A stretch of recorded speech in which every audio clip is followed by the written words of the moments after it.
Thank you for providing me an opportunity to speak with you. Many of you know me on a personal level as a neighbor, friend, customer, or your child's teacher. You know that I was born and raised in Independence, graduated from Truman High School, and spent the past 13 years teaching, coaching, and sponsoring many clubs and organizations at Truman High School. I was a proud ISD graduate, employee, and parent who often shared success stories with hashtag ISD Strong or district motto Inspiring Greatness. For the past few years, I have attended our board meetings and studied school board policy and was disappointed with the lack of transparency and difficulty for residents and employees to engage with the school board members. When consulting the district website, you will find the following goals. Expand opportunities for parental engagement. Make the district a destination of choice for families.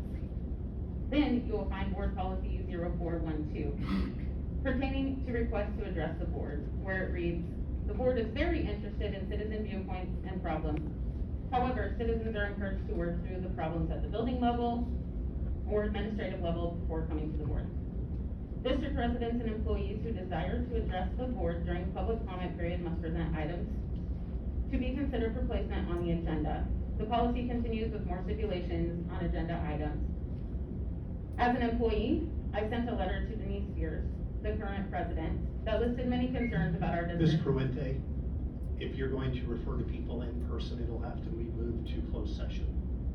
Okay. At no point was my letter, my request to speak at a meeting answered. In response, I was disrespected and insulted. My experience was not anything like the welcoming description one reads on the website. It was very clear the board was not interested in hearing my viewpoints.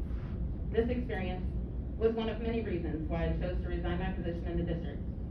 I want to be sure that I can advocate for my children and the children of this community without fear of losing my job. The culture of fear is no longer one I will tolerate from my employer.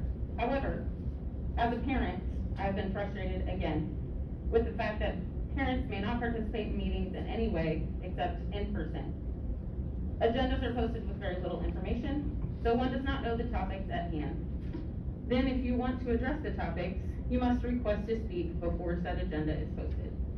I can go on, but this is not the first time this board has heard the cry from parents for more transparency and ability to engage with our school leaders.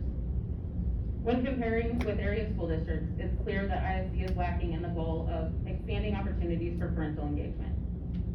We are severely behind in this area.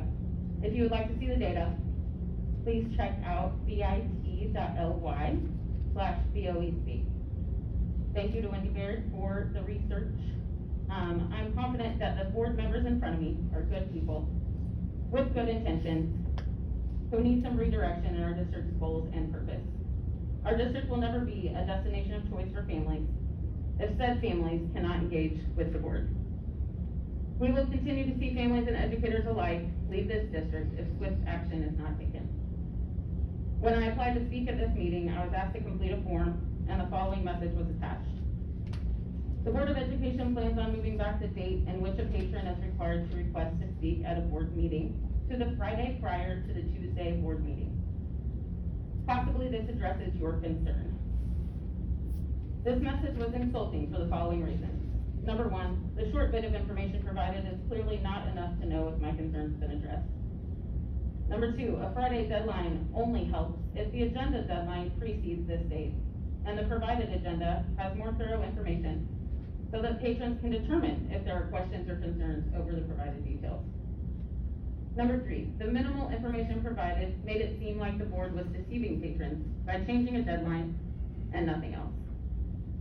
Upon submittal of my request, I received receipt confirmation, but was not notified that I was added to the meeting agenda. It was only by my email prompt that I was informed that I was in fact added to the agenda. Would I have received a response had I not followed up? I refuse to believe that this is what our school district has come to, a place where employees are not valued and are fearful of speaking out, and where parents cannot be involved in the educational process. At the end of the day, raising children is hard. We all want what is best for our children and the community. We cannot assure that we are providing the best for our kids when we are not aware of the— That is time, 5 minutes. Thank you, Ms. Pruente. Thank you, Ms. Pruente.